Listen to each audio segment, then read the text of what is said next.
사랑하는 성도님, 이 세상의 사람들이 가장 두려워하는 것이 무엇이겠습니까? 이 세상의 사람들은 많은 것들을 두려워합니다. 여러 가지 두려운 게 있죠. 전쟁도 두렵고 갑자기 공격당한 것도 두렵고 여러 가지 두려운 게 이 세상에는 있는데 그 중에 가장 두려운 것은 죽음이라고 할 수 있습니다. 최소한 죽음은 언제나 가장 두려운 것, 세 손가락 안에는 동서고금 모든 역사 통틀어 항상 세 손가락 안에는 들 것입니다. 왜 그렇겠습니까? 죽음에 이르는 과정이 굉장히 고통스러운 것도 있고 또 죽으면 모든 것이 끝이라는 인식이 있기 때문입니다. 우리가 맛있는 것을 먹고 잘 누리면서 사는 것도 일단 살아있어야 할 수 있는 것입니다. 일단 죽으면 모든 것이 소용이 없죠. 아무리 억만금의 돈이 있어도 죽으면 그 돈을 한 푼도 사용하기가 어렵습니다. 그렇기 때문에 죽음은 언제나 인류의 역사에서 두려운 것으로 다루어졌습니다. 또한 이제 죽음이 두려운 또 한 가지 이유는 어떠한 사람도 죽음에서 벗어나기 어렵기 때문입니다. 아무리 두려운 것이라도 내가 겪지 않으면 그렇게 두렵지 않습니다. 나는 피했으니까 다행이다. 전쟁이 굉장히 두려운 것임에도 불구하고 우리가 막상 전쟁에 대해서 그렇게 현실적으로 공포를 겪고 두려워하지는 않습니다. 왜냐? 오늘날 우리의 일생에서는 전쟁을 겪지 않기 때문입니다. 하지만 죽음에 대해서는 어느 누구나 겪습니다. 물론 우리가 살아갈 때에는, 일상을 살 때에는 죽음을 겪지 않을 것처럼 생각을 하고 살아가지만 그럼에도 우리 모두 언젠가는 이 세상을 떠날 수밖에 없다는 사실을 너무나 잘 알고 있습니다. 그래서 우리 모두 그 죽음 앞에 언젠가는 나아가게 되기 때문에 그 죽음을 두려워하는 것이 있습니다. 그래서 옛날에 그 많은 신화들을 보면 죽음은 항상 두려운 신, 죽음의 신은 굉장히 강력하고 굉장히 두려운 신으로 항상 나타났습니다. 이렇게 죽음은 언제나 우리 앞에 두려움으로 다가옵니다. 하지만 오늘의 말씀은 좀 특이합니다. 이 죽음에 대해서 다르게 접근할 수 있는 가능성을 열어주기 때문입니다. 죽음을 두려움이 아니라 다른 방식으로 이해할 수 있는 모습을 보여줍니다. 그 원리를 어디서 제공하냐? 1절을 보면 그 원리가 나옵니다. 형제들아, 내가 법 아는 자들에게 말하노니 너희는 그 법이 사람이 살 동안만 그를 주관하는 줄 알지 못하느냐. 그러니까 이 말이 무엇입니까? 법이란 것을 우리가 항상 일상적으로 지키고 살아가야 되는 게 법이에요. 우리가 어떤 사회에서 사는 동안에는 그 법이란 것을 항상 지키고 살아가야 합니다. 하지만 언제 그 법을 더 이상 지킬 필요가 없게 됩니까? 죽으면 법을 지킬 필요가 없다라는 게 1절 말씀입니다. 그런데 이것은 이 고대 시절 성경이 쓰여질 때만 해당되는 이야기가 아니에요. 오늘날에도 해당이 돼요. 누군가 범죄를 저질러서 형사처벌을 받게 될 위기에 있고 검찰에게 불려가고 항상 그렇게 하더라도 그 사람이 갑자기 이 세상을 떠나게 되면 공소권 없음이라고 처리가 됩니다. 이 세상에서 더 이상 존재하지 않는 사람이기 때문에 법적인 절차가 더 이상 진행이 되지 않는다라는 게 오늘날 우리나라의 법체계에도 그렇습니다. 시간적으로 이 성경시대하고 우리는 엄청 멀리 2000년 넘게 떨어져 있고 또한 지리적으로도 몇천 킬로미터 이상 떨어져 있는데도 불구하고 오늘날 우리의 법체계나 이 시대의 법체계나 한 가지 공통점이 죽으면 더 이상 법은 유효하지 않다, 해당되지 않는다, 법적인 절차가 진행되지 않는다입니다. 2절과 3절에서는 이러한 원리에 대해서 예시를 들고 사례를 가지고 이야기를 하고 있습니다. 2절과 3절을 한번 보겠습니다. 남편 있는 여인이 그 남편 생전에는 법으로 그에게 매인받으나 만일 그 남편이 죽으면 남편의 법에서 벗어나느니라. 그러므로 만일 그 남편 생전에 다른 남자에게 가면 음녀라. 그러나 만일 남편이 죽으면 그 법에서 자유롭게 되나니 다른 남자에게 갈지라도 음녀가 되지 아니하느니라. 아까 1절 말씀에 죽으면 더 이상 법적인 게 적용이 되지 않는다라고 말씀드렸잖아요. 그것을 해당이 어떻게 된지를 2절과 3절의 예시가 보여줍니다. 결혼 관계에서 간음은 아주 큰 범죄입니다. 어떠한 사회이든 간음은 용납이 되지 않습니다. 그래서 2000년 전에 이스라엘 사회에서나 오늘날의 우리 사회에서나 간음은 용납되지 않습니다.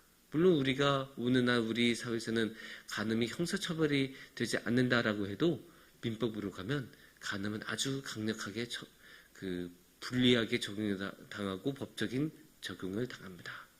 그래서 이제 간음은 아주 큰 일이라고 할 수 있는데 죽으면 이 간음은 더 이상 해당이 되지 않습니다. 그러니까 살아생전에 부부 생활을 하다가 다른 혼외 관계를 가지면 그것은 간음이 되고 아주 심각한 법적인 처벌을 당할 수 있지만 배우자가 이 세상을 떠나면 사별을 하면 그 다음부터는 더 이상 그런 법적인 절차에 들어가지 않습니다. 그래서 누구하고 만나든 사별한 사람에 대해서는 뭐라고 하지 않는다라는 게 이 법적인 이야기입니다. 그래서 이 법에서는 죽은 자에 대해서는 더 이상 건들지 않는다. 법은 죽은 자에게는 적용이 되지 않는다.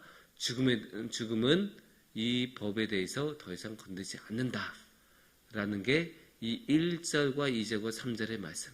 그러니까 1절의 원리와 2절과 3절의 예시가 그렇게 말하고 있습니다.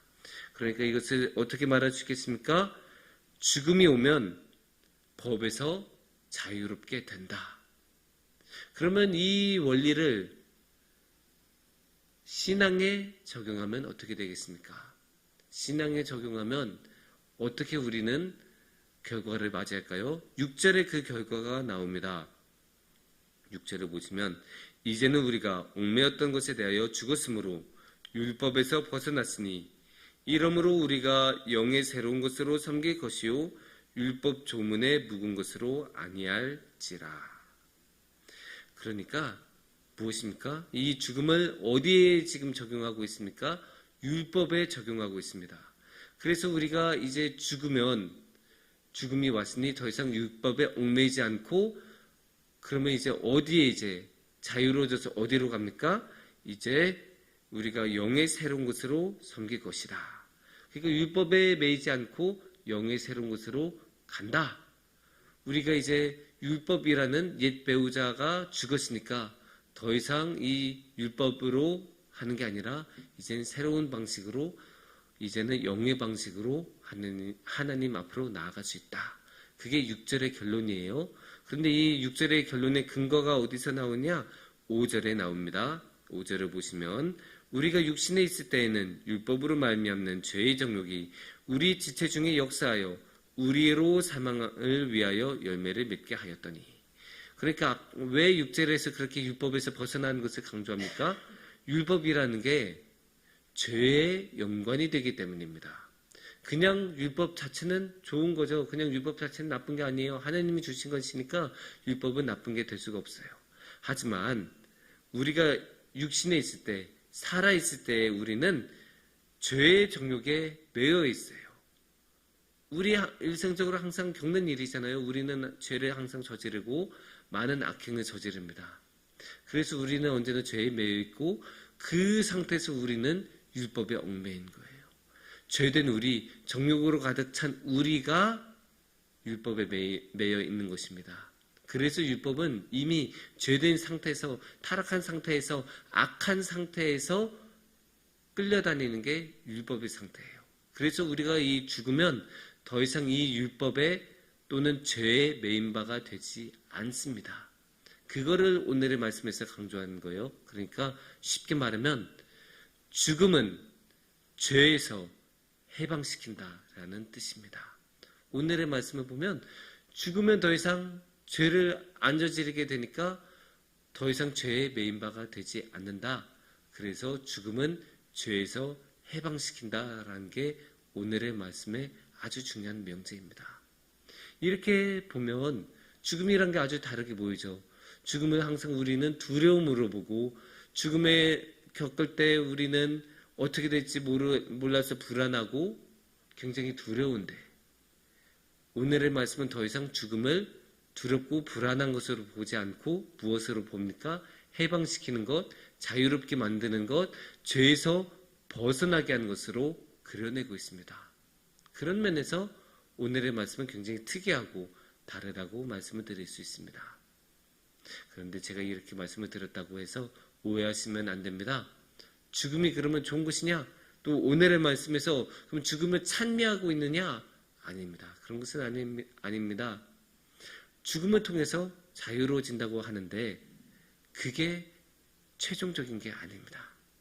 일단 우리가 생각해 봐야죠. 여기서 이제 오늘의 말씀에서는 죽음을 통해 율법에서 자유로워진다고 하잖아요. 그런데 이제 좀 이상하잖아요.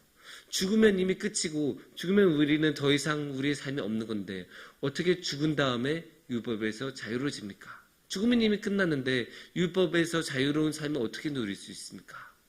그것은 우리가 죽음을 기독교인들은 예수님을 믿는 사람들은 죽음을 다른 방식으로 겪기 때문이에요. 그것을 어떻게 겪냐? 4절 말씀에 그 정답이 나옵니다. 그러므로 내 형제들아 너희도 그리스도의 몸으로 말미암아 율법에 대하여 죽임을 당하였으니 이는 다르니 곧 죽은 자 가운데서 살아나신 이에게 가서 우리가 하나님을 위하여 열매를 맺게 하려 함이라. 어떻게 우리가 죽음을 당하였다고요? 율법에 대하여 어떻게 죽임을 당합니까? 그리스도의 몸으로 말미암아. 우리는 죽음을 우리의 몸으로 겪는 게 아니에요. 우리가 죽어서 죽음을 겪는 게 아니에요. 우리는 예수님을 믿는 사람들은 예수님의 죽음을 통하여 예수님이 저 십자가를 지시고 저 십자가에서 죽으심을 겪으신 것으로 인하여 우리도 죽음을 겪는 거예요. 그냥 우리가 겪는 게 아닙니다. 예수님이 십자가에서 죽으심을 겪으셨기 때문에 그 보혈의 피로 말미암아 그 예수님의 죽으심으로 말미암아 우리도 죽음을 겪습니다. 그러면서 그 죽음을 통하여 예수님이 죽으셨기 때문에 우리도 죽는 것이기 때문에 그 예수님의 죽음을 통하여 우리는 죽음을 겪고 죽음을 경험했던 사람들이기 때문에 죽었던 사람이기 때문에 이 세상의 죄에 대하여 이 세상의 율법에 대하여 더 이상 매인바다가 되지 않고 그 죄에서 풀려나서 이제 영적인 사람들로 하나님의 사람들로 살아갈 수 있게 됩니다. 그래서 사절을 다시 보시면 마지막에 이렇게 말씀하시죠. 우리가 하나님을 위하여 열매를 맺게 하려 함이라. 우리가 이제는 더 이상 죄에 매이지 않기 때문에 영의 사람들로 살아갈 수 있고 육신에 매이지 않고 죄의 사람들이 아니라 하나님의 사람들로 살아갈 수 있고 그러기에 그런 순결한 사람들로서 우리는 하나님을 위하여 열매를 맺을 수 있게 됩니다. 또 그게 하나님이 원하시는 바이십니다. 그렇게 우리는 이제 예수님을 통해서 율법에 대해서는 죽고 하나님에 대해서는 살아가는 사람들이 됩니다. 그래서 여기서 우리가 보신 게 무엇입니까? 결정적인 것은 죽음이 아니에요. 결정적인 것은 예수님입니다. 우리는 예수님을 통하여 이 모든 자유로움을 얻은 거예요. 죽음은 하나의 수단일 뿐이에요. 죽음은 하나의 소재일 뿐인 거예요. 결정적인 것은 핵심은 예수님입니다. 그래서 우리는 예수님을 통해서 죽음을 통해 죄에서 자유로워진다. 율법에서 자유로워진다. 이게 오늘의 말씀의 결론이고요.